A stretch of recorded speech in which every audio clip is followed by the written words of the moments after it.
નમસ્કાર વિદ્યાર્થી મિત્રો, વેદ ડિજિટલ એજ્યુકેશનમાં આપણે એકાઉન્ટના વિડીયોની સિરીઝની અંદર સ્વાધ્યાયના જે દાખલાઓ છે એમની ગણતરી શરૂ હતી. ગયા વિડીયોની અંદર આપણે સ્વાધ્યાયના 1 થી 5 દાખલાઓની ગણતરી કરી ચૂક્યા હતા.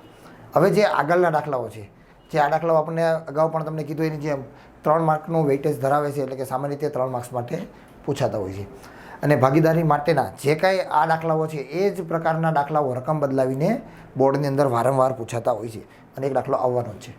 તો શિલા, સુરભી અને સંકેત ભાગીદારી પેઢીના 1,35,000નો નફો 3:2:3માં વેચવાને બદલે ભૂલથી 2:1:6ના પ્રમાણમાં વેચ્યો છે, તો ભૂલ સુધારણા માટે મૂડી ખાતે કઈ અસર આપવામાં આવશે? હવે અહીંયા આપણને 2 નફા નુકસાનના પ્રમાણ આપવામાં આવ્યા છે. એક સાચું પ્રમાણ છે અને એક ખોટું છે. સીધી ને સિમ્પલ વાત છે કે આપણે કંઈ પણ વસ્તુ છે તો સાચા પ્રમાણમાં જે નક્કી થયું છે એ પ્રમાણમાં મેળવવાના હોય, પરંતુ જો ખોટું મેળવાઈ જાય તો શું કરવાનું છે? સીધે આપણે કોઈ વ્યક્તિને 500 રૂપિયાની નોટ આપવાના 200 રૂપિયાની નોટ આપવાના બદલામાં 500 રૂપિયાની નોટ આપીએ તો શું સુધારો કરવાનો હોય? તો એક વસ્તુ એવી છે કે આપણે 500ની નોટ એની પાસેથી પાછી લઈએ અને 200ની નોટ પરત આપીએ. અથવા તો એમની સીધી અસર શું થાય છે તો કે 200ના બદલામાં 500 અપાઈ ગયા છે, તો વધારાના 300 અપાઈ ગયા છે, તો એ પરત લઈ લેવાના. અહીંયા પણ આપણે એ જ કરવાનું છે કે ભાઈ નફો કેટલો આપવાનો હતો અને એના બદલામાં કેટલો અપાઈ ગયો છે. તો જેટલો આપવાનો હતો એટલો તો આપણે એને આપવાનો જ છે, પણ એના બદલામાં જે વધારાનો અપાઈ ગયો છે તો એ આપણે એટલો પરત લઈશું. એટલે એની જે હિસાબી અસર હશે એ અસર આપણે આપવાની થશે. તો આ જે છે આ પ્રકારની જે નોંધ છે એને આપણે ભૂલ સુધારણા નોંધ કહેવાય છે. બીજા શબ્દોમાં આના માટે ખાસ એક શબ્દ એવું પણ કહી શકાય કે ભાઈ આપણે વિગત ABC કરીને કરવાનું છે અને આવું આપણે વારંવાર કરવાનું આવશે. આ દાખલા આ ચેપ્ટર માટે જ નહીં, પછી પ્રવેશની અંદર, નિવૃત્તિની અંદર, પાઘડીમાં, બધી જગ્યાએ, બહુ બધી જગ્યાએ આનો ઉપયોગ થશે. જ્યારે ભૂલ સુધારણા નોંધ છે એવી રીતે કરવાનું થતું હશે, એક વસ્તુ પ્લસ કરીને એક વસ્તુ માઇનસ કરીને. તો એ આપણે વિગત ABC કરીએ એવી રીતે કરીને કરશું એટલે થશે. તો આપણે અહીંયા જે નામ છે ભાગીદારના એ રાખવાના છે. તો નામ અહીંયા કોણ છે? શિલા, સુરભી અને સંકેત.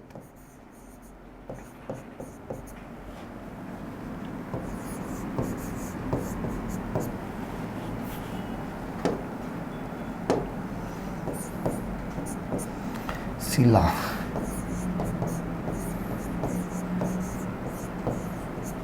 સુરભી,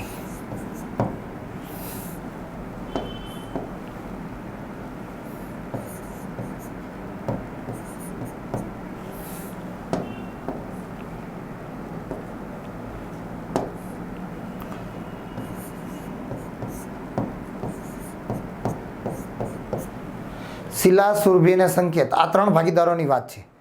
કયા પ્રમાણમાં એનું સાચું પ્રમાણ છે? કેમ કે સાચું પ્રમાણ છે એ આપણે એને આપવાનું છે અને ખોટું પ્રમાણ છે એટલે કે એને પૈસા ખોટા અપાઈ ગયા છે તો એ આપણે એની પાસેથી પરત લેવાના છે. તો પહેલાં આપણે એને આપવાના કેટલા પૈસા છે એ જોઈએ. તો કુલ કેટલો આપણો નફો હતો? તો કે 1,35,000. તો એમનું સાચું નફા નુકસાનનું પ્રમાણ શું છે? તો શિલા, સુરભી અને સંકેતને ભાગીદારી નફો 1,35,000 3:2:1ના પ્રમાણમાં વેચવાને બદલે, એટલે એ એનું સાચું પ્રમાણ છે. એના બદલામાં આપણે આ ભૂલથી વેચેલું છે. તો સાચું પ્રમાણ છે એનું 3:2:3. તો 1,35,000ને આપણે 3:2:3ની અંદર ફાળવવાના છે. એટલે કે 3 શિલાને આપવાના છે, 2 સુરભીને આપવાના છે અને 3 સંકેતને આપવાના છે. તો 3, 2, 3 એટલે આપણે કુલ કેટલા ભાગ પાડવાના થશે? 8. તો 8 ભાગ કર્યા બાદ એને 3 ભાગ આપણે આપશું એટલે કેટલા આવશે? 50,625 એટલા આવશે આપણે શિલામાં. અને 2 ભાગ આપવાના છે એટલે 33,750 આપણે આવશું સુરભીને. અને સંકેતને પણ 3 છે એટલે એમને પણ એ જ રકમ આવશે 50,625 રૂપિયા. આ રકમ એ છે જે આપણે એમને આપવાની થાય છે, જેનો નફો ખરેખર એમને મળવા પાત્ર આટલો નફો હતો કે ભાઈ શિલાને 50,625, સુરભીને 33,750 અને સંકેતને 50,625 મળવા પાત્ર છે. પરંતુ આપણે જે ભૂલ કરી છે તો એની ભૂલની આપણે સુધારણા કરવાની છે. એટલે કે એટલા પૈસા આપણે એની પાસેથી પરત લેવાના છે. તો કેટલા લેવાના છે? તો આપણે ભૂલ 1,35,000ની જ કરી છે. તો 1,35,000 રૂપિયા આપણે એની પાસેથી પરત લેવાના છે. પણ કયા પ્રમાણમાં આપણે આપ્યા છે એને? તો 2:1:3. તો એ જ પ્રમાણમાં આપણે એની પાસેથી પરત લેવાના છે. 2:1:3. જે આપણો 1,35,000 છે એને આપણે 2:3:1 ની અંદર ફાળવવાના છે. તો કેવી રીતની એમની ફાળવણી થશે? 45,000 1 એટલે 22,500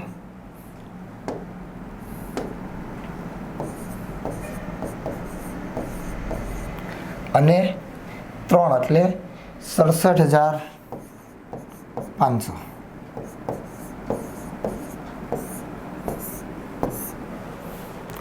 જે આપણે એમને આપી દીધા છે. હકીકતમાં આપણે 50,000 ને આપવાના હતા ને 33,000 અને 50,000 એટલા આપવાના હતા. એના બદલામાં આપણે 45,000 22,500 અને 67,500 આપી દીધા છે. તો જે દેવાના હતા એની જગ્યાએ દઈ દીધા છે. તો આપણે જે દીધા છે એ આપણે એમાંથી બાદ કરશું. જે ખોટી રકમ છે એ આપણે એમાંથી બાદ કરી નાખશું. એટલે આપણને જે વ્યવહારમાં બાકી રહેલી રકમ છે એ આવશે. જેટલા દેવાના હતા એના કરતાં વધારે દીધા હશે તો આપણે પાછા લઈશું. ઓછા દીધા હશે તો આપણે એને આપશું. તો હવે જોઈએ એની બાદબાકી જ કરવાની છે. તો 50,625માંથી 45,000 આપણે બાદ કરી નાખશું તો કેટલા થશે? 5,625. એવી રીતે 33,750માંથી બાદ કરશું એટલે મળશે આપણને 11,250. અહીંયા રકમ છે એ ઉલટી થઈ જશે. 50,000 આપ્યા છે એની જગ્યાએ 67,000 મોટા છે. તો આપણે બાદબાકી કરશું તો જવાબ કેમાં આવવાનો છે? આપણો માઇનસની અંદર. કેટલો આવવાનો છે? તો 16,875 25. 16,875. હવે તો શીલાને આપણે 56,25 દેવાના છીએ, સુરભીને 11,250 દેવાના છે અને એ બધા જ પૈસા આપણે કોની પાસેથી લેવાના છે? સંકેત પાસેથી. બીજા શબ્દોમાં જ્યારે પણ કોઈ પણ દાખલા માટે આપણે આવું વિગત ABC કરીને કરશું ત્યારે એમનો જવાબ જે માઇનસનું ટોટલ હશે એટલું જ પ્લસનું ટોટલ હશે, પ્લસનું ટોટલ હશે એટલું જ માઇનસનું હશે. આ બંને પ્લસ સંખ્યા આવી છે તે બંનેનો સરવાળો આપણે કરશું તો સંકેતની માઇનસ રકમ જેટલો થઈ જશે. આની જગ્યાએ ક્યારેક એવું પણ બની શકશે કે કોઈ એકને 0 થઈ જાય તો બાકીના બંનેની રકમ એકની પ્લસમાં જેટલી હશે એટલી જ રકમ બીજાની માઇનસમાં હશે. કારણ કે કુલ રકમની આપણે જે તફાવત છે એ આપણે 1,35,000ની જ ફાળવણી છે. એટલે કે આપણે શીલાને આપવાના છે 56,250, સુરભીને આપવાના છે 11,250 અને સંકેત પાસેથી 16,875 લેવાના થાય છે. તો હવે આપણે એની પ્રશ્ન આપણે એવું કીધો છે કે ભૂલ સુધારણા મૂડી ખાતે કઈ અસર આપવામાં આવશે. જો ફક્ત એવું કીધું કે ભૂલ સુધારણા કેવી રીતે થશે તો અહીંયા આપણે કહી શકીએ કે આને આટલા કરવાના છે. પરંતુ ભૂલ સુધારણા નોંધ મતલબ કે આપણે એમની આમ નોંધ લખીને જણાવવાનું છે કે આપણે કયા ખાતે કેટલી રકમ ઉધાર કરશું અને કયા ખાતે કેટલી રકમ જમા કરશું. તો કેવી રીતે કરવાનું છે? તો કે જે સીધી ને સિમ્પલ કે જે માઇનસ છે એને ઉધાર કરી નાખો, પ્લસ છે એને જમા કરી નાખો. તો માઇનસ કોણ છે? સંકેત. કેટલા છે? 16,875. તો આપણે આમ નોંધ કેવી થવાની છે? તો સંકેત ખાતે ઉધાર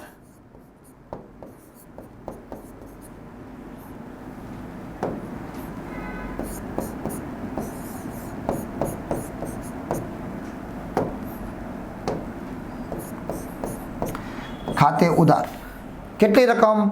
તો એમને જે રકમ આપેલી છે તે. તો કેટલી રકમ એમને છે? તો કે 16,875 એમની પાસેથી જે લેવાની છે તે. એટલે એમને આપણે એના ખાતે ઉધાર કરીએ છીએ અને એ પૈસા આપણે કોને આપવાના છે? શીલા અને સુરભીને. તો તેના ખાતે જમા કરવાના છે. તે શીલા ખાતે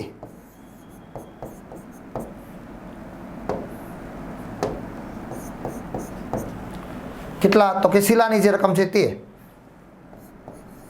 5,625 અને તે જ સુરભીને પણ જમા રકમ આવી છે એટલે તે પૈસા સુરભીને પણ આપવાના છે. તે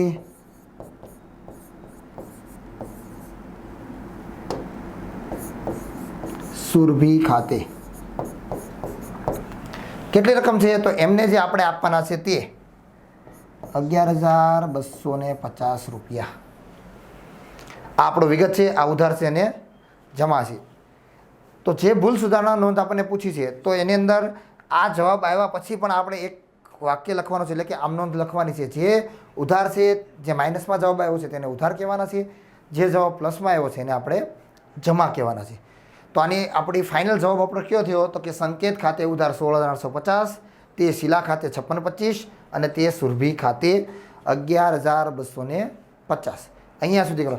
આ એક ખાસ કરીને સમજી લેવાનું છે. કેવી રીતે? તો કે ખોટું છે તેને આપણે ઉપર રાખી અને આપણે એની નોંધ કરશું અને નીચે આપણે એનું સાચું પ્રમાણ કરી અને સાચું પ્રમાણ ઉપર અને ખોટું પ્રમાણ નીચે રાખીને એમાંથી બાદબાકી કરી અને આપણો જવાબ મેળવી લઈશું. અને જે તફાવત છે તે જ આપણે સોલ્યુશન કરવાનું છે. અને જે તફાવતની રકમ હતી 56,000 એટલે 5625, 11,250 અને 16,875. એવું નથી કરવા જવાનું કે શિલાને કહેવાનું કે લાવો ચાલો આ લ્યો 50,625 તમે લ્યો અને એની પાસે 45,000 પાછા લેવાના. ડબલ પ્રક્રિયા કરવાની જરૂર નથી, કેમ કે જે વધારો ઘટાડો બાકી રહી છે એમની જ અસર આપણે આપવાની છે ને એ અસર આપણી આ રીતની છે. ત્યાર પછીનો આપણે સમજોઈએ તો રામ, રહીમ અને ઈશુ એક ભાગીદારી પેઢીના ભાગીદારો છે.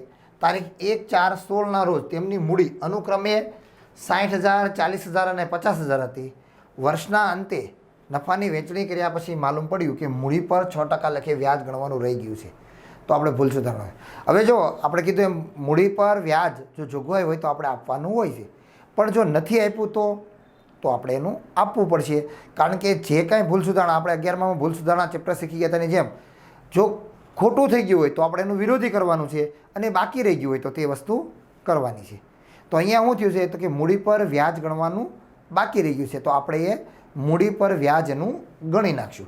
તો કેવી રીતે કરશું? તો આપણે જે વિગત ABC વાળી પદ્ધતિ કરી હતી એ જ પદ્ધતિથી આપણે કરવાનું છે. એ જ પ્રકારનો કોલમ ને એ જ બધી વસ્તુઓ આવીને કરવાનું છે. અહીંયા ફેરફાર એવો છે, પહેલી જગ્યાએ નફો હતો એની જગ્યાએ અહીંયા મૂડી પરનું વ્યાજ ગણતરી લેવાની છે.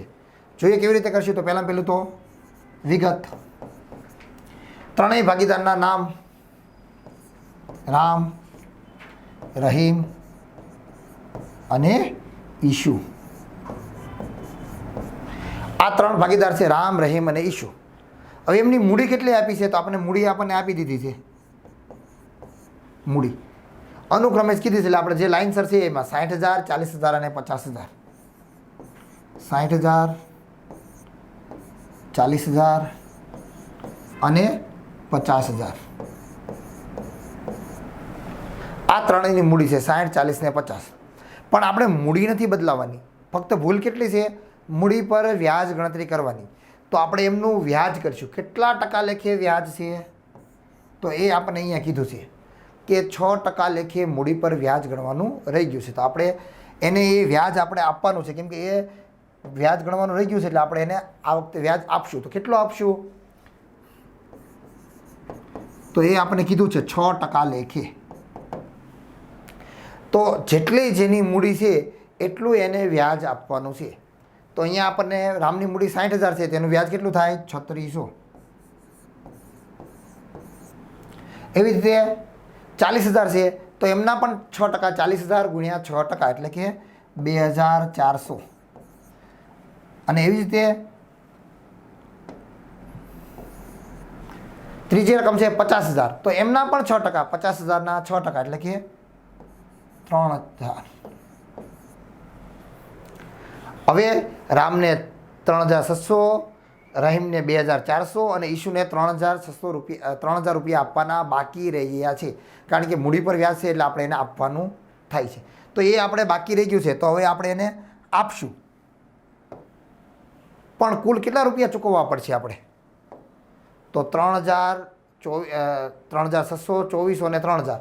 તો કુલ ટોટલ આપણી રકમ થશે 9,000 રૂપિયા આપણે ચૂકવવાના થશે. તો હવે જો ભાગીદારો કોઈપણને કંઈ પણ વસ્તુ ચૂકવે, કંઈ પણ ખર્ચ કરે પેઢી માટે, તો એની અસર કોની પર પડવાની છે? તો કે નફા પર. એટલો નફો ઘટવાનો છે. કારણ કે આપણે કોઈ પણ ધંધામાં જેટલો વધારે ખર્ચો કરીએ એટલો ક્યાં એમાંથી ઘટવાનો છે? તો આપણા નફામાંથી ઘટવાનો છે. તો આ 9,000 રૂપિયા આપણે આપશું તો ખરા રામને, રહીમને અને ઈશુને, તો એ 9,000 રૂપિયા નફામાંથી ઘટશે. તો એટલો નફો બાદ કરવો પડશે. તો 9,000ને આપણે નફા નુકસાનના પ્રમાણમાં ફાળવવાના છે, પણ આપણને દાખલામાં કોઈ પણ જગ્યાએ નફા નુકસાનનું પ્રમાણ આપેલું નથી. જો કોઈ પણ જગ્યાએ નફા નુકસાનનું પ્રમાણ આપેલું ન હોય તો એને માટે કયું હશે? તો આપણે જે જૂનો જાણીતો નિયમ કે આ પહેલા ચેપ્ટરમાં આપણે આગળ થિયરીમાં કીધું એમ કંઈ જ ન આપ્યું એટલે સરખે હિસ્સે. તો અહીંયા 3 ભાગીદારો છે તો એનું પ્રમાણ કયું ગણાશે? 1:1:1. એટલે કે 9000ને આપણે કયા પ્રમાણમાં ફાળવવાના છે? 1:1:1 પ્રમાણના ફાળવવાના છે. તો 9000ને આપણે સરખે હિસ્સે 1:1:1 ફાળવશું એટલે કેટલા થશે? તો 3000 અને 3000.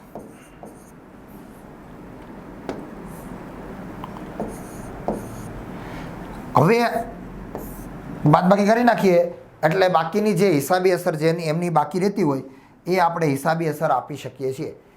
તો 3600 મૂડી પર વ્યાજ આપવાનું છે અને નફાનો 3000નો ઘટાડો એટલે કેટલો ડિફરન્સ રહેશે?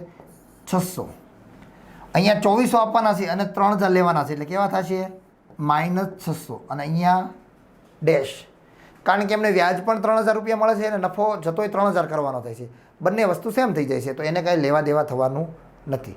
તો હવે આપણે આમની આમનોંધ લખવાની છે. તો પહેલા દાખલામાં જેમ લખી છે તેમ જ આ આવશે એટલે આમનોંધ જ આવશે. અને આમનોંધ કેવી લખવાની છે? તો એને સીધું સિમ્પલ રીતે કે ભાઈ માઇનસ છે તો એને ઉધાર કરો, પ્લસ છે તો એને જમા કરો. કોણ માઇનસ છે? રહીમ. તો આપણે રહીમને માઇનસ કરવાનો છે. રહીમ ખાતે ઉધાર કેટલા રૂપિયા કરશું આપણે? તો અહીંયા આપણને મળેલી રકમ છે તે 600. અને સામે એ જ પૈસા આપણે કોને આપવાના છે? રામને. તો રામ ખાતે, તે રામ ખાતે કેટલા? 600. આ આપણી એમની ભૂલ સુધારણા નોંધ છે. અહીંયા ઈશુને કોઈ પણ જાતની લખવાની જરૂરિયાત નથી, કારણ કે ઈશુને પૈસા લેવાના પણ નથી થતા અને દેવાના પણ નથી થતા, એટલે એમની કોઈ અસર આપવાની જરૂરિયાત રહેતી નથી. જ્યારે આપણે આગલા દાખલા વખતે 3 ભાગીદારને અસર કરતી હતી એટલે 3 ભાગીદારને જે અસર કરતી, અહીંયા પણ આપણે જોઈ શકીએ છીએ માઇનસની રકમ કેટલી છે? 600. તો પ્લસની રકમ પણ કેટલી છે? 600. એક કરતાં વધારે રકમ હશે તો એમનો બંનેનો સરવાળો બાકીની રકમ જેટલો થશે. તો આમની ભૂલ સુધારણા કરવા માટે શું કરવાનું છે? તો કે રામ ખાતે ઉધાર 600, રહીમ ખાતે ઉધાર 600, તે રામ ખાતે જમા 600. એટલે આમનો જે હિસાબી ભૂલ હતી એમની ભૂલ સુધારણા થઈ જશે. લતા, ગીતા અને પ્રવીણા એક ભાગીદારી પેઢીના ભાગીદારો છે. અને પછીનો સમમાં એવું કીધું છે કે 3 ભાગીદારની વાત કરી છે. જે નફાની વહેંચણી કર્યા બાદ માલુમ પડ્યું કે ઉપાડ પર વ્યાજ 2700, 1200 અને 1500 આપવાનું રહી ગયું છે. હવે જો અત્યાર સુધી જે નફો છે એ મૂડી પર વ્યાજ અથવા તો નફો એ બંનેની સુધારણાની વાત હતી. અને એ બંનેમાં કેવું હતું? તો કે એ બધી જ વસ્તુ પેઢી ભાગીદારને આપે એવી વસ્તુ હતી.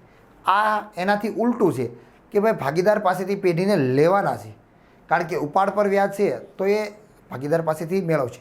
જેમ ગણતરી આપણે મૂડી પર વ્યાજની ગણે એવી જ ઉપાડ પર વ્યાજની છે, પણ અહીંયા ઉલટું છે એટલે આપણે બાદબાકી કરતી વખતે ઉલટી કરશું. ગણતરી સેમ ટુ સેમ જ આવશે. આપણે વિગત એબીસી આપણે પહેલો જ દાખલો ગણ્યો ત્યારે તમને કીધું તેમ વારંવાર આપણે આ કરવાનું છે ભૂલ સુધારણાનો વિગત એબીસી વાળો. વિગત લતા, ગીતા અને પ્રવીણા.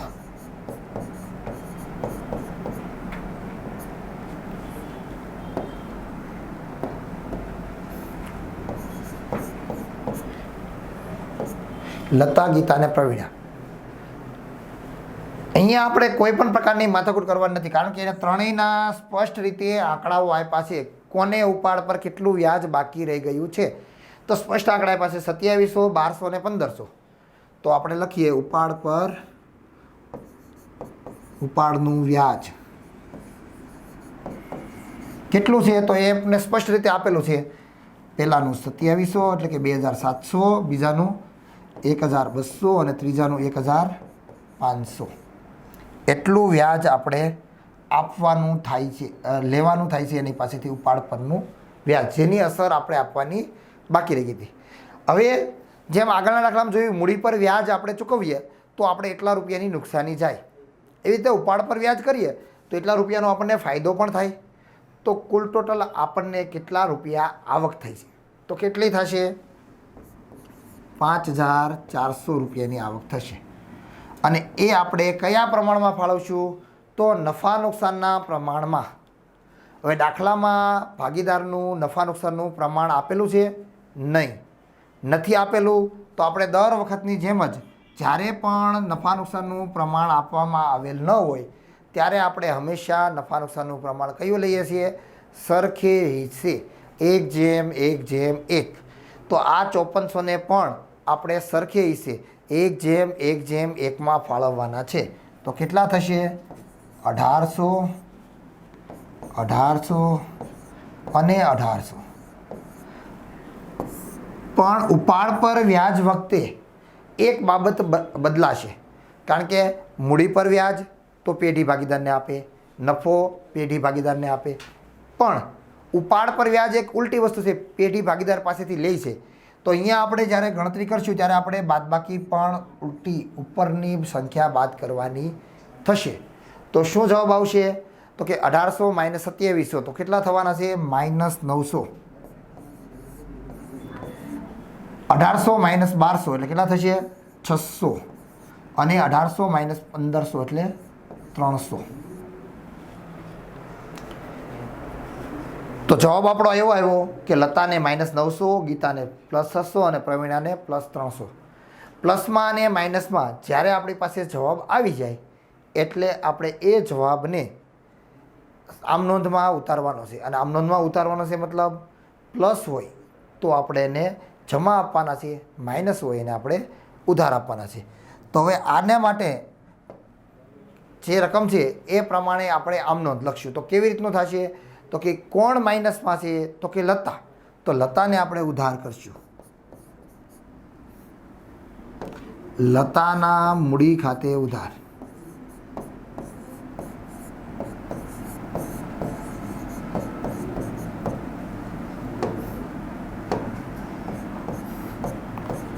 લતાના મૂડી ખાતે ઉધાર કેટલા? 900 રૂપિયા. આપણે લતા પાસેથી 900 રૂપિયા લેવાના થાય છે. એ 900 રૂપિયા આપણે કોને આપવાના થાય છે? તો ગીતાને. તે ગીતા ખાતે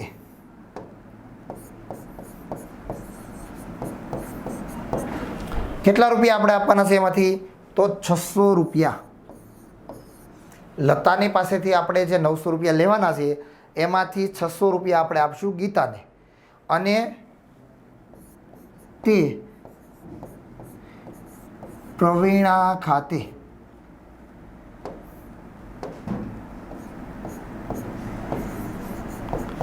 પ્રવીણાને કેટલા રૂપિયા આપણે આપવાના છે? તો એમની રકમ 300 રૂપિયા છે એટલે 300 રૂપિયા. આપણે જ્યારે પણ આમ નોંધ લખશું તો ઉધારની રકમ અને જમાની રકમ હંમેશા કેવી થઈ જવાની છે? સમાન. તો ઉધાર કેટલા થયા? 900. તો સામે 600 અને 300 થઈ અને જમા પણ 900 જ થયા. તો લતા, ગીતા અને પ્રવીણા માટે એમને જે ઉપાડ પર વ્યાજ ગણવાનું બાકી રહી ગયું હતું તો એમની ભૂલ સુધારણા નોંધ કેટલી છે? તો આ રીતની છે. આપણે મૂડી પર વ્યાજ કે નફાની કે એની કોઈ પણની ભૂલ સુધારણા હોય તો એની અંદર ઉપરની રકમમાંથી નીચેની રકમ બાદ કરવાની થાય છે. કેમ કે પહેલી રકમ ઉપર હશે, નફા નુકસાનની પ્રમાણવાળી રકમ નીચે હશે. ફક્ત ઉપાડ વખતે એવું બનશે કે નફા નુકસાનના પ્રમાણવાળી રકમમાંથી ઉપરની રકમ આપણે બાદ કરવાની થશે, કારણ કે તે બધા કરતાં ઉલટું છે. પહેલાંમાં પેઢી પૈસા મેળવે છે, અહીંયા પેઢીને પૈસા ચૂકવવાના છે. ત્યાર પછીનો આપણો સ્વાધ્યાયનો દાખલા નંબર 9 જોઈએ. તો મુકેશ, ધવલ અને વિનોદ એક ભાગીદારી પેઢીના ભાગીદારો છે. તેમનું મૂડીનું પ્રમાણ 4:3:2 છે. મુકેશને નફામાંથી ઓછામાં ઓછા 35,000 મળશે એવી ખાતરી ધવલ અને વિનોદે આપી છે. તો પેઢીનો નફો. હવે આ પ્રમાણ કોનું છે? મૂડીનું છે. હવે અહીંયા આપણને એવું નથી કીધું કે નફો મૂડીના પ્રમાણમાં વેચવાનો છે. તો આ મૂડીનું પ્રમાણ જે 4:2:3 આપેલું છે એ શા માટે છે? તો ફક્ત ને ફક્ત વિદ્યાર્થીને કન્ફ્યુઝ કરવા માટે. કારણ કે આપણે નફા નુકસાનના પ્રમાણમાં જ ફાળવણી કરીએ છીએ, મૂડીના પ્રમાણમાં ફાળવણી કરવાની હોતી નથી. સિવાય કે આપણને સ્પષ્ટ સૂચના હોય કે મૂડી પર વ્યાજ ગણવાનું છે તો આપણે મૂડીના પ્રમાણમાં નફા નુકસાન વેચવાનું છે તો જ આપણે મૂડીના પ્રમાણનો ઉપયોગ કરવાનો છે. એટલે આ આપણા માટે કંઈ કામનું નથી, ફક્ત કન્ફ્યુઝન માટે છે. એટલે ખાસ કરીને આપણે રકમ વાંચવાની છે. પરીક્ષામાં એવું સીધું નથી જોયું પ્રમાણ આપ્યું છે એટલે નફા નુકસાનનું જ હોય એવું જરૂરી નથી. હવે મૂડીનું પ્રમાણ આપણને આપ્યું છે 4:3:2 એટલે એ કાંઈ મહત્વ નથી, આપણે જતું રહી કરશું. મુકેશને નફામાંથી ઓછામાં ઓછા 35,000 મળશે આવી ખાતરી ધવલે અને વિનોદ આપી. હવે આ એક કેવા સંજોગોની અંદર આ બને છે પહેલાં એ સમજવાનું છે, એટલે આપણે ઓટોમેટિક તમે આ દાખલો ગણી શકશો અને ગણવામાં સમજાઈ શકશે કે ભાઈ જો 3 ભાગીદારો લઈને ધંધો શરૂ કરે છે અને બહુ વિકસિત નથી પેઢી, હજી શરૂ થાય છે, તો શું થવાનું છે કે નફો લિમિટેડ થવાનો છે.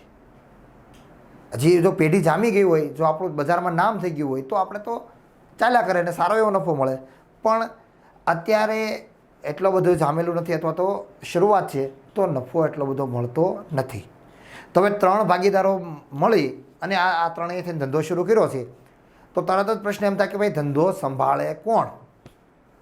કારણ કે જે વ્યક્તિ ધંધાનું સંચાલન કરશે એનું તો બીજી બધી કામગીરી બંધ થઈ જવાની છે અને બાકીના 2 ભાગીદારો છે એ તો એમનો પોતાનો બીજો ધંધો કે નોકરી કે બીજો કંઈ હશે એ ચાલુ રાખશે. તો આ ભાગીદાર જે સંચાલન કરે છે એને તો ફક્ત નફો જ આવશે. તો એમને કંઈક એની ગેરંટી તો હોવી જોઈએ ને કે ભાઈ એટલા રૂપિયા તો વર્ષે મળશે જ, નહીંતર તો એ ધંધો સંભાળવા માટે કોઈ ભાગીદાર તૈયાર ન થાય.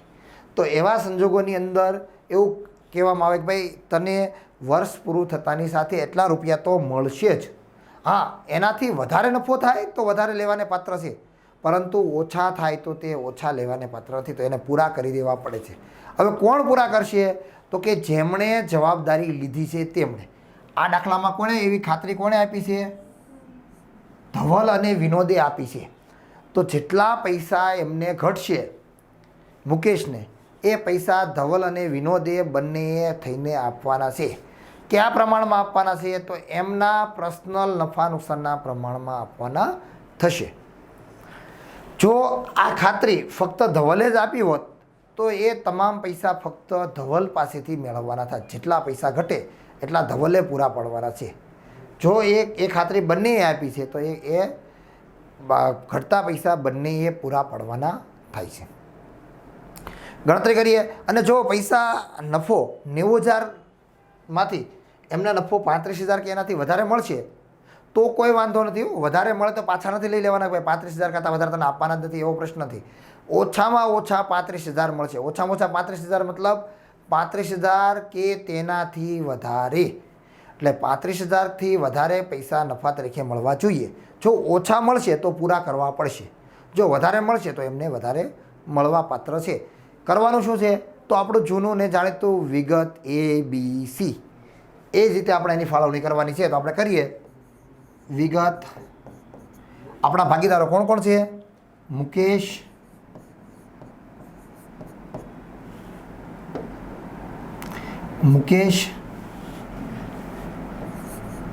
ધવલ અને વિનોદ. ધવલ, મુકેશ અને વિનોદ આ 3 ભાગીદારો છે. હવે એમને 35,000 મુકેશને મળશે એવી ખાતરી આપી છે, પણ પહેલાં આપણે નફો તો ફાળવી તો ખરા કે કોને કેટલો થાય છે. જો ઘટશે તો જ આપણે આગળનો પ્રશ્ન છે, જો પૂરા થઈ જાય તો કાંઈ પ્રશ્ન નથી. તો આપણો નફો થયો છે 90,000 રૂપિયાનો.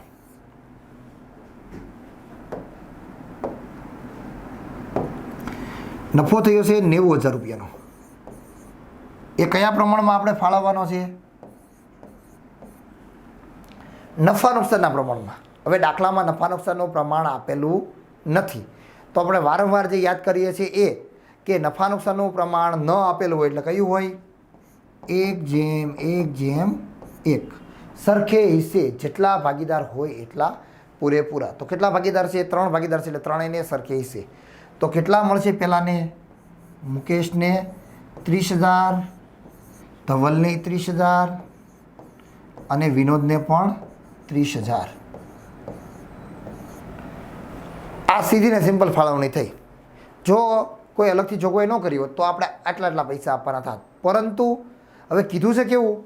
તો કે મુકેશને ઓછામાં ઓછા 35,000 રૂપિયા મળશે આવી ખાતરી આપવામાં આવેલી છે. તો આપણે એમને 35,000 રૂપિયા પૂરા કરી દેવા પડશે. એને ટોટલ રકમ 35,000 રૂપિયા થવી જોઈએ. જો એમાં રકમ ઘટે તો પૂરી કરવાની છે, જો વધે તો કોઈ વાંધો નથી. તો હવે કઈ પરિસ્થિતિ થઈ આપણે જોઈશું. મુકેશને 35,000ની ખાતરી આપણે આપી હતી, પણ મળ્યા છે ને કેટલા? તો કે 30,000 રૂપિયા. તો હવે કેટલા ઘટે છે? તો જેટલા રકમ ઘટે છે તે રકમ આપણે એમને આપવાની થશે. તો કેટલી રકમ ઘટે છે? 5,000. કોણ આપશે? તો જેણે ખાતરી આપી છે તે, ધવલ અને વિનોદ. તો ધવલ અને વિનોદ કયા પ્રમાણમાં આપશે? તો એમનું જે પર્સનલ પ્રમાણ છે તે, એટલે કે ત્રણેયનું પ્રમાણ 1:1:1 છે. પણ મુકેશને બાદ કરી નાખીએ તો આ બંનેનું પ્રમાણ કયું થાય? તો 1:1 થાય. તો એ 1:1ના પ્રમાણમાં આપણે એ બાકીના 5,000ને ફાળવવાના થાય છે. જ્યાંને 5,000 આપવાના છે એ 1:1ના પ્રમાણમાં એ બંને પાસેથી લેવાના થશે. તો અહીંયા આપણે એવું કહી શકીએ કે નફાની ઘટતી ફાળવણી. તો આમને જે 5,000 રૂપિયા આપ્યા એ બંને આપશે. કોણ આપશે? તો કે આ જોઈએ બંને ભાગીદારો છે તે. અને કયા પ્રમાણમાં આપશે? તો નફા નુકસાનના પ્રમાણમાં, એનું વ્યક્તિગત નફા નુકસાનનું જે પ્રમાણ છે તે. તો આને 5,000 આપ્યા એટલે 30,000 + 5,000 એટલે એમના થઈ ગયા 35,000. પણ આ બંને આપે છે તો એમને એ રકમ એટલી બાદ થશે. તો 30,000માંથી બાદ કરશું આપણે 25,000. તો એમને કેટલા આવવાના છે? 5,000.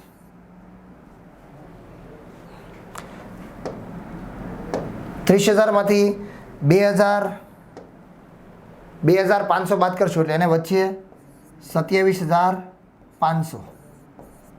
જ્યારે વિનોદને પણ એવું જ થશે, એમને પણ વચ્ચે 27,500. કેમ કે એમનું બેયનું નફા નુકસાનનું પ્રમાણ સમાન જ છે એટલે એમની રકમ કેટલી આવવાની છે? બેયની સમાન 27,500, 27,500. અને મુકેશને કેટલા મળશે? 35,000. તો આપણો જે નફો છે એ કેટલો છે? તો કે 35,000, 27,500 અને 27,500 એવી રીતે આપવાનો થાય છે.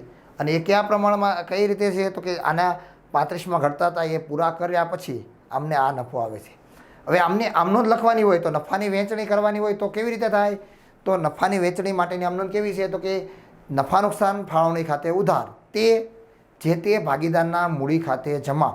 જેટલા રૂપિયા આપણે નફા નુકસાનનો નફો હોય એ નફો આપણે ભાગીદારોના મૂડી ખાતે જમા આપી દેતા હોઈએ છીએ. તો એમની આમ નોંધ તો કેવી થશે?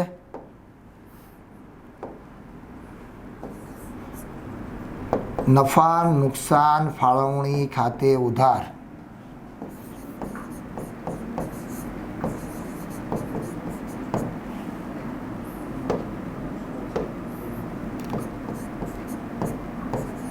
કેટલા રૂપિયા? તો આપણો જે નફો છે તે 90,000. તે ત્રણેય ભાગીદારને નફો આપવાનો છે. તો જે ભાગીદાર છે તે મુકેશના મૂડી ખાતે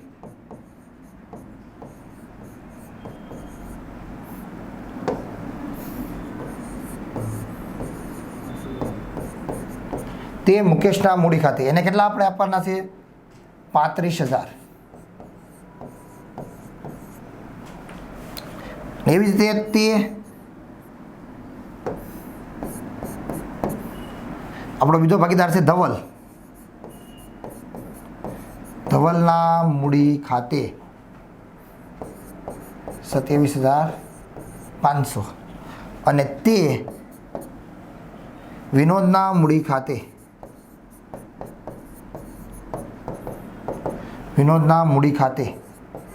27,500. આમ તો નફા નુકસાનનું પ્રમાણ સરખી છે એટલે સમાન જ આપવાના હતા 30-30-30. પરંતુ આપણે જે એને ગેરંટી આપેલી હતી કે ભાઈ તને એટલા રૂપિયા તો મળશે જ, તો એ ગેરંટીના ભાગ સ્વરૂપે એમને 35,000 પૂરા કરવા પડ્યા. અને એ 35,000 પૂરા કરવાના થયા તો એ બંને બાકીના ભાગીદારો એટલો નફો ઓછો લીધો, 2,500 એ આપી અને એમને 35,000 કરી દીધા. આ કયા સંજોગોની અંદર થાય? તો એક ભાગીદાર સંચાલન કરતો હોય અને એમનો અમુક રકમ તો મળવી જ જોઈએ, એટલા માટે આ પદ્ધતિનો ઉપયોગ કરવામાં આવતો હોય છે. આગળનો દાખલો, રઘુવીરની આખરની મૂડી 80,000 છે અને ચાલુ વર્ષનો ઉપાડ 12,500 અને નફાના 17,800ની અસર આપેલી છે. તો શરૂઆતની મૂડી પર વાર્ષિક 6% લેખે કેટલું વ્યાજ થાય? હવે જો આપણે ધોરણ 11ની અંદર વાર્ષિક હિસાબ જ્યારે કરતા હતા ત્યારે આપણે આવતું હતું કે પાકા સરવૈયામાં મૂડી દેવા બાજુ આપણે એક આખું ફોર્મેટ તૈયાર કરતા હતા. શરૂઆતની મૂડી પ્લસ નફો માઇનસ ઉપાડ અને આપણે જે બહાર કરતા હતા એ હતી આપણી આખરની મૂડી. હવે જો શરૂઆતની મૂડી હોય એમાં પ્લસ આપણે નફો કરવાનો હોય અને માઇનસ ઉપાડ કરીએ ત્યારે આપણને શું મળે છે? આખરની મૂડી. અહીંયા આપણને ઉલટું આપી દીધું છે. આખરની મૂડી આપી છે અને વ્યાજ શરૂઆતની મૂડી પર શોધવાનું છે. તો આપણે અહીંયાથી ઉલટી ગણતરી કરશું. જેમ આપણે એમ કહીએ કે ભાઈ 20માં 5 ઉમેરીએ તો 25 મળે, તો 25માંથી આપણે 20 જોતા હોય તો શું કરવું પડે? 5 બાદ કરવા પડે. તો અહીંયા એવું છે કે ભાઈ શરૂઆતની મૂડીમાંથી આખરની મૂડી પર જવું હોય તો શું કરવાનું હોય? તો શરૂઆતની મૂડી પરથી આખરની મૂડી માટે નફો પ્લસ ઉપાડ માઇનસ, તો શું મળે? આખરની મૂડી. અહીંયા આપણને આખરની આપી દીધી છે તો આપણે ઉલટું ચાલશું. ઉપાડ એની અંદર પ્લસ કરશું અને નફો માઇનસ કરશું એટલે આપણને મળી જશે શરૂઆતની મૂડી. તો જોઈએ પહેલાં તો આખરની મૂડી આપણને આપી છે. કેટલી છે? તો રઘુવીરની આખરની મૂડી 80,000 રૂપિયા છે. બહુ કોઈ યાદ રાખવાની, બહુ સૈદ્ધાંતિક જવાની કોઈ જરૂરિયાત આ દાખલા માટે નથી. બહુ હેલો એવો દાખલો છે. આવો દાખલો પરીક્ષામાં પૂછાય તો બહુ વધારે મજા આવે. કેમ કે કોઈ પણ જાતની માથાકૂટ બહુ વધારે કોઈ સિદ્ધાંતો યાદ રાખવા નથી. ફક્ત આપણી જે રેગ્યુલર જે બાબતો હતી એ જ યાદ રાખવાની છે. હવે આપણે ઉપાડ માઇનસ કરતા હતા એટલે અહીંયા શું આપણે કરવાનો છે? ઉપાડને પ્લસ.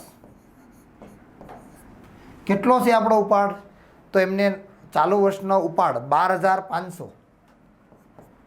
તો આપણે 12,500 એની અંદર પ્લસ કરી દઈશું. જે માઇનસ કર્યા હતા તે. જે શરૂઆતમાંથી આખરની શોધતા હોય ત્યારે ઉપાડ માઇનસ કરીએ છીએ તો અહીંયા આપણે શું કરવાનું છે? પ્લસ. હવે નફો પ્લસ કરીએ છીએ તો આપણે નફાને શું કરવાનો છે? માઇનસ. કેમ કે આપણે નીચેમાંથી ઉપરની વસ્તુ જોઈએ છીએ એટલે આપણે બધી વસ્તુ ઉલટી કરીએ છીએ. 17,800.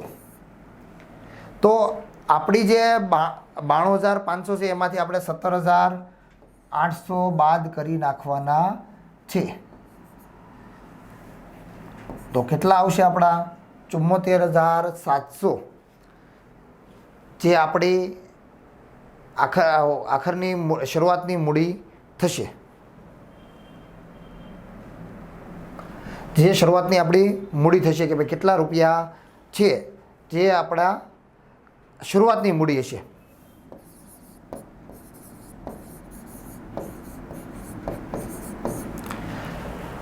આપણને આખરની મૂડી આપી હતી એની અંદરથી આપણે ગણતરી કરી અને આપણે શરૂઆતની મૂડી લાવ્યા છીએ. શરૂઆતની મૂડીમાં આપણે નફો પ્લસ કરતા હતા અને ઉપાડ માઇનસ કરતા જ્યારે આખરની મળતી હતી. હવે અહીંયા આપણને આખરની આપી છે અને શરૂઆતની મેળવવાની છે તો આપણે ગણતરીને ઉલટાવી નાખી છે. જે પ્લસ કરતા હતા એ માઇનસ અને માઇનસ કરતા હતા એ પ્લસ કરીએ એટલે આપણો જે છે એ દાખલાની ગણતરી શરૂઆતની મૂડી મળી ગઈ છે. તો હવે તો શરૂઆતની મૂડી પર આપણે વ્યાજ ગણવાનું કીધું છે. કેટલા ટકા લેખે ગણવાનું કીધું છે? તો રકમમાં આપણને આપ્યું છે કે 6% લેખે વ્યાજ ગણવાનું છે. તો હવે આપણી પાસે શરૂઆતની મૂડી છે તો આપણે મૂડી પર વ્યાજ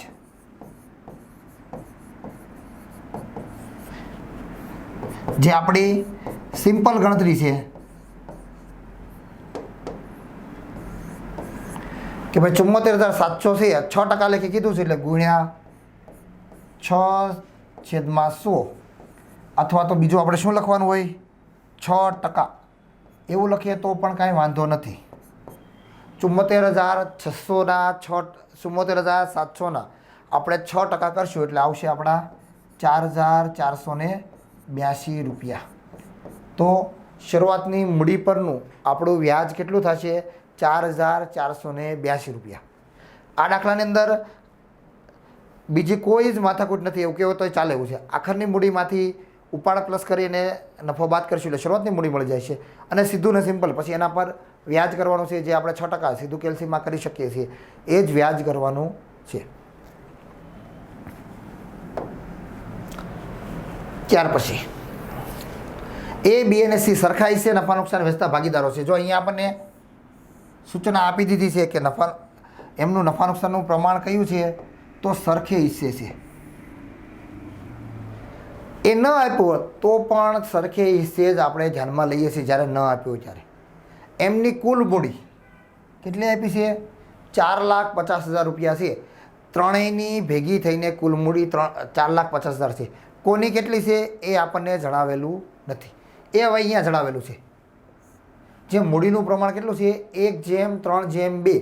આ મૂડી છે એને ફાળવવાની છે વાત છે કે એ કેટલી છે તો કે 1:2:3 જેટલી 1:3:2 જેટલી મૂડી છે.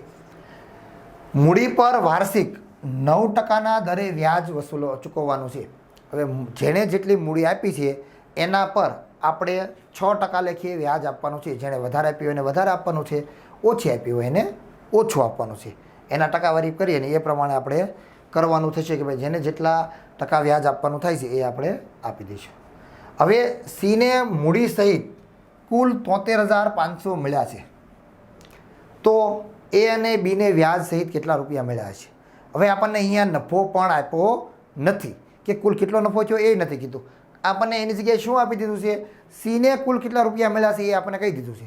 હવે આપણે એ ને બીને કેટલા રૂપિયા મળ્યા હશે એ આપણે શોધવાનું છે.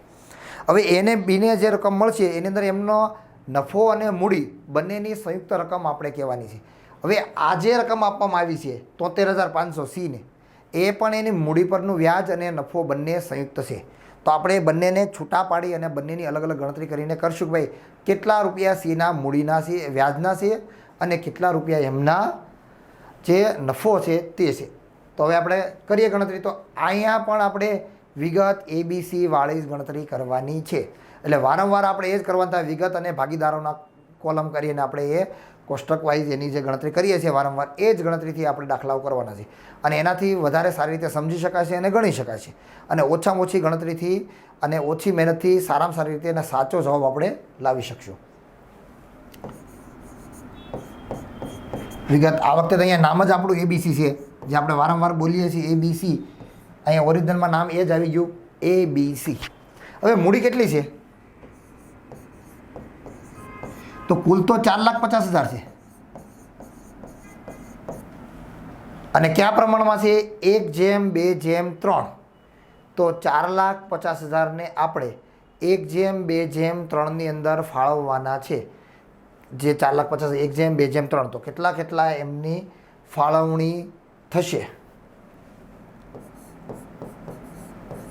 75,000 1,50,000 અને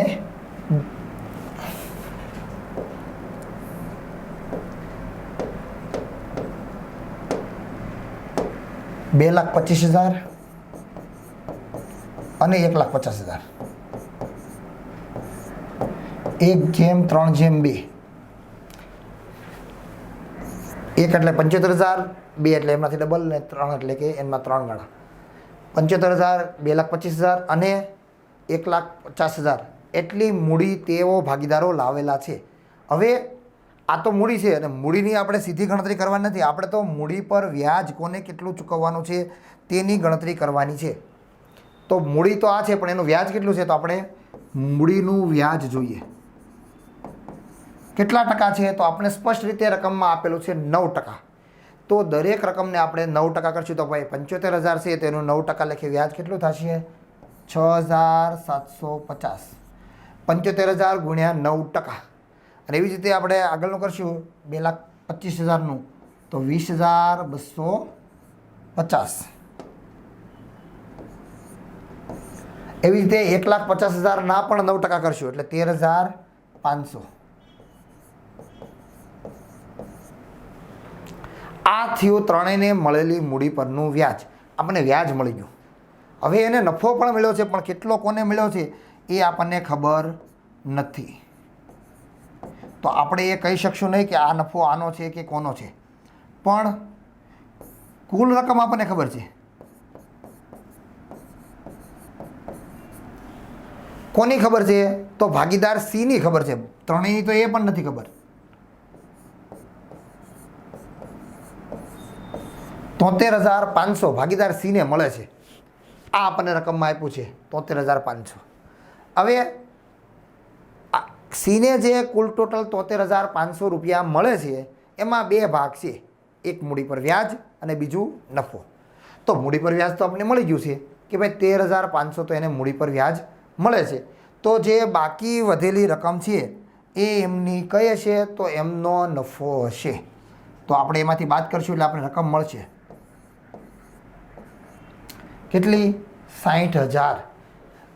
કારણ કે 13,500 વ્યાજ છે અને કુલ 73,000 મળ્યો છે, તો બાકીની જે છે એ નફો છે, અને એ નફો કેટલો છે? તો 60,000. આ નફો ફક્ત સીનો મળ્યો છે. એનો અને બીનો નફો કેટલો? તો એનો અને બીનો નફો અહીંયાથી આપણે જોવા મળશે. એ, બી અને સી કેવી રીતે વેચે છે? સરખે હિસ્સે. તો સરખે હિસ્સે વેચે છે તો નફો પણ કેવો થવાનો છે? સરખો જ. તો સીને 60,000 રૂપિયા મળ્યા છે, તો એ અને બી બંનેને પણ કેટલા રૂપિયા મળ્યા છે? 60,000 રૂપિયા જ મળ્યા હશે.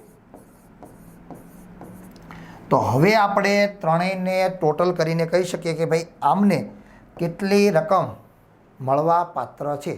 કારણ કે ત્રણેયની મૂડી પર વ્યાજ અલગ અલગ હતું. તો ભાગીદાર એ માટે 6,750 રૂપિયા વ્યાજ અને 60,000 રૂપિયા એમનો નફો હતો. કુલ ટોટલ એને 66,750 રૂપિયા મળશે. જ્યારે બીને કુલ ટોટલ 80,250 રૂપિયા મળશે. સીના 73,500 જે આપણને રકમની અંદર આપવામાં આવેલા હતા, એમને રકમની અંદર આપેલા છે એ જ રકમ મળવાની છે, અને એના આધારે આપણે એ અને બી બંનેની ગણતરી કરી. તો એ અને બીને મળવાપાત્ર જે રકમ છે એ 66,750 અને 80,250 છે, અને એમના આધારે આ બંનેની ફાળવણી થઈ છે. તો એકના નફા પરથી આપણે બાકીના ભાગીદારોના નફાની ગણતરી કરી. હવે આગળ આપણે આજે સ્વાધ્યાયના આજે એક સાથે આપણે 11 દાખલાઓ નાના આપવામાં આવેલા હતા. એ દાખલાઓ પૂર્ણ થઈ ગયા. આપણે જે 2 વિડીયોની સિરીઝની અંદર એમને અંદર જોયા. આવા દાખલાઓ, આ જ દાખલાઓ અથવા તો આવા જ દાખલાઓ આપણને બોર્ડની પરીક્ષાની અંદર પૂછાતા હોય છે. હવે સાથે આપણે જોઈ શકીએ કે